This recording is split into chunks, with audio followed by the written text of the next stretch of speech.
Hello and welcome to my channel. তো আজকে আমরা WBP plus KP special GK part 111 নিয়ে আলোচনা করব। তো গুরুত্বপূর্ণ প্রশ্ন উত্তরে চলে যাচ্ছি আমরা। নাম্বার 1, বালুর চামচিকার গমনঙ্গের নাম কি? তো বালুর চামচিকার গমনঙ্গের নাম হচ্ছে অস্থিযুক্ত পেটা। নেক্সট নাম্বার 2, বালুর চামচিকার গমন পদ্ধতির নাম কি? তো বালুর চামচিকার গমন পদ্ধতির নাম হচ্ছে উড্ডয়ন। নেক্সট নাম্বার 3, ব্যাঙের গমনঙ্গের নাম কি? তো ব্যাঙের গমনঙ্গের নাম হচ্ছে পা। নেক্সট নাম্বার 4, ব্যাঙের গমন পদ্ধতির নাম কি? তো ব্যাঙের গমন পদ্ধতির নাম হচ্ছে লিপিং, সুইমিং এবং ক্রলিং। নেক্সট নাম্বার 5, মাছের গমনঙ্গের নাম কি?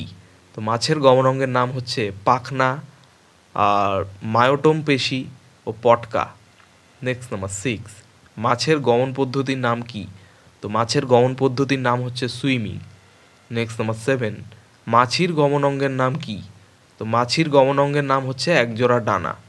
নেক্সট নাম্বার 8, মাছির গমন পদ্ধতির নাম কি? তো মাছির গমন পদ্ধতি হচ্ছে ওড়া। নেক্সট নাম্বার 9, প্রোটোজোয়া ঘটিত রোগের নাম কি? তো প্রোটোজোয়া ঘটিত রোগের নামগুলি হচ্ছে কালাজ্বর, ম্যালেরিয়া ও অ্যাথলেটস ফুট। নেক্সট নাম্বার 10, জলবাহিত রোগের নাম কি? তো জলবাহিত রোগগুলির নাম হচ্ছে কলেরা, টাইফয়েড, আমাশয়, ম্যালেরিয়া, পোলিও, ডায়রিয়া এইগুলি। নেক্সট নাম্বার 11, বায়ুবাহিত রোগের নাম কি? তো বায়ুবাহিত রোগের নাম হচ্ছে চিকেন পক্স, ইনফ্লুয়েঞ্জা, যক্ষা, স্মল পক্স এইগুলি।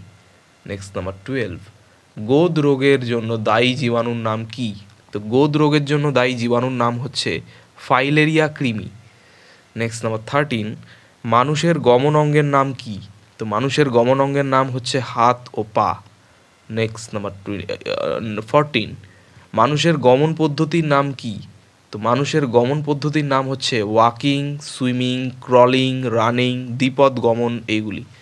নেক্সট নাম্বার 15, চর্মরোগের জন্য দায়ী কোন ভিটামিন? তো চর্মরোগের জন্য দায়ী হচ্ছে ভিটামিন সি। নেক্সট নাম্বার 16, শামুক ঝিনুকের গমন অঙ্গের নাম কি? তো শামুক ঝিনুকের গমন অঙ্গের নাম হচ্ছে মাংসল পদ।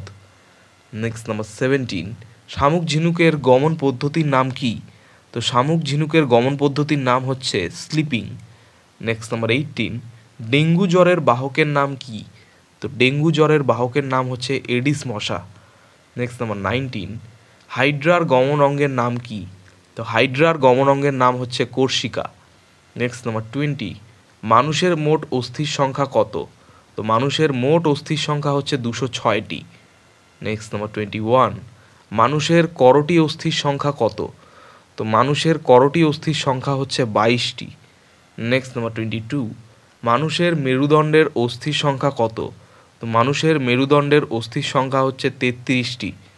নেক্সট নাম্বার 23, বল ও সকেট অস্থি সন্ধি কোথায় থাকে? তো বল ও সকেট অস্থিসন্ধি থাকে কাঁধে। নেক্সট নাম্বার 24, স্পঞ্জ প্রাণী হলেও কিসে অক্ষম? তো স্পঞ্জ প্রাণী হলেও গমনে অক্ষম। নেক্সট নাম্বার 25, গমনে সক্ষম উদ্ভিদের নাম কি? তো গমনে সক্ষম উদ্ভিদের নাম হচ্ছে ক্ল্যামাইডোমোনাস। নেক্সট নাম্বার 26, তিমির গমনাঙ্গের নাম কি? তো তিমির গমনাঙ্গের নাম হচ্ছে প্যাডেল। নেক্সট নাম্বার 27, জল বসন্তের রোগের জীবাণুর নাম কি? তো জল বসন্তের রোগের জীবাণুর নাম হচ্ছে ভেরিসেলা। নেক্সট নাম্বার 28, ভাইরাসের রাইবোজোম থাকে কি? তো ভাইরাসের কিন্তু রাইবোজোম থাকে না, কিন্তু ভাইরাসে আরএনএ বা ডিএনএ কিন্তু উপস্থিত থাকে। নেক্সট নাম্বার 29, ক্যান্সারের জন্য দায়ী ভাইরাসের নাম কি? তো ক্যান্সারের জন্য দায়ী ভাইরাসের নাম হচ্ছে পেপিলোমা। নেক্সট নাম্বার 30, সংক্রামক রোগগুলোর নাম কি? তো সংক্রামক কিছু রোগের নাম হচ্ছে যেগুলো এক দেহ থেকে অন্য দেহে ছড়িয়ে পড়ে বা সে তোমার সংক্রামক রোগ, সেগুলো হচ্ছে এইডস, কলেরা, নিউমোনিয়া এইগুলি। নেক্সট নাম্বার 31, বায়ু দ্বারা সংক্রমিত একটি রোগের নাম কি? তো বায়ু দ্বারা সংক্রমিত হয় এমন একটি রোগের নাম হচ্ছে ইনফ্লুয়েঞ্জা। নেক্সট নাম্বার 32, ব্যাকটেরিয়া আবিষ্কার করেছেন কে? তো ব্যাকটেরিয়া আবিষ্কার করেছেন লিউয়েন হক। নেক্সট নাম্বার 33, ভাইরাস কী ধরনের জীব? তো ভাইরাস হচ্ছে একটি অকোষী জীব। নেক্সট নাম্বার 34, মাইটোকন্ড্রিয়া কোথায় অনুপস্থিত থাকে? তো মাইটোকন্ড্রিয়া ব্যাকটেরিয়াতে কিন্তু অনুপস্থিত থাকে। নেক্সট নাম্বার 35, মাইটোকন্ড্রিয়া কোথায় উপস্থিত থাকে? তো মাইটোকন্ড্রিয়া ছত্রাক, নিউরন ও শৈবালে উপস্থিত থাকে। নেক্সট নাম্বার 36, যে অণুজীব রোগ সৃষ্টি করে তাদের কি বলা হয়? তো যে অণুজীব রোগ সৃষ্টি করে তাদের বলা হয় প্যাথোজেনিক। নেক্সট নাম্বার 37, ব্যাকটেরিয়া ঘটিত রোগের নাম কি? তো ব্যাকটেরিয়া ঘটিত রোগের নাম হচ্ছে কলেরা, যক্ষা, লেপ্রোসি ও টাইফয়েড। নেক্সট নাম্বার 38, শিম জাতীয় উদ্ভিদের যে ব্যাকটেরিয়া নাইট্রোজেনকে নাইট্রেটে পরিণত করে তার নাম কি?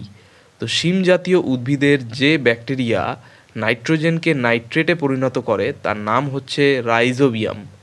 নেক্সট নাম্বার 39, ভাইরাস ঘটিত রোগের নাম কি? ভাইরাস ঘটিত রোগের নাম হচ্ছে polio, influenza, dengue, AIDS, mumps, হাম, বসন্ত, rabies, small pox, chicken pox, hepatitis A এবং হেপাটাইটিস বি। নেক্সট নাম্বার 40, দুধকে দইয়ে পরিণত করে কোন জীব? তো দুধকে দইয়ে পরিণত করে bacteria. Next number 41, chikungunya, Zika, COVID-19, পিত জ্বর কোন ধরনের রোগ? তো চিকুনগুনিয়া, জিকা, কোভিড-19, পিত জ্বর এগুলি হচ্ছে এক প্রকারের ভাইরাস ঘটিত রোগ। নেক্সট নাম্বার 42, ব্যাকটেরিয়া ঘটিত রোগের নাম কি? তো ব্যাকটেরিয়া ঘটিত রোগের নাম হচ্ছে cholera, typhoid, tetanus, pneumonia, diarrhoea, leprosy, whooping কাশি, ডিপথেরিয়া, টিউবারকুলোসিস, কুষ্ঠ, যক্ষা, মেনিনজাইটিস, প্লেগ ও jaundice. Next number 43, AIDS, hepatitis কোন ধরনের রোগ? তো এইডস, হেপাটাইটিস এগুলি হচ্ছে ভাইরাস ঘটিত রোগ। নেক্সট নাম্বার 44, কালাজ্বরের জীবাণু বহন করে কে? তো কালাজ্বরের জীবাণু বহন করে বেলে মাছি। নেক্সট নাম্বার 45, যে প্রাণীরা মানবদেহ থেকে অন্য মানবদেহে রোগ জীবাণু নিয়ে যায় তাদের কি বলে? তো যে প্রাণীরা এক মানবদেহ থেকে অন্য মানবদেহে রোগ ছড়ায় বা রোগ নিয়ে যায় তাদেরকে বলা হয় ভেক্টর। নেক্সট নাম্বার 46, রাইজোবিয়াম কী ধরনের ব্যাকটেরিয়া? তো রাইজোবিয়াম হচ্ছে উপকারী ব্যাকটেরিয়া। নেক্সট নাম্বার 47, একটি উপকারী ভাইরাসের নাম কি? তো একটি উপকারী ভাইরাসের নাম হচ্ছে ব্যাকটেরিওফাজ। নেক্সট নাম্বার 48, টাইফয়েডের ব্যাকটেরিয়ার নাম কি? তো টাইফয়েডের ব্যাকটেরিয়ার নাম হচ্ছে সালমোনেসা টাইফোসা। নেক্সট নাম্বার 49, কলেরার ব্যাকটেরিয়ার নাম কি? তো কলেরার ব্যাকটেরিয়ার নাম হচ্ছে ভিব্রিও কলেরি। তো এই হচ্ছে 49টি খুব গুরুত্বপূর্ণ প্রশ্ন উত্তর WBP plus KP special GK part 112 নিয়ে। তো চ্যানেলটি ভালো লাগলে অবশ্যই সাবস্ক্রাইব করবেন এবং পরবর্তী আপডেটগুলি পাওয়ার জন্য অবশ্যই নোটিফিকেশান বেলটি অন করে দেবেন। ধন্যবাদ।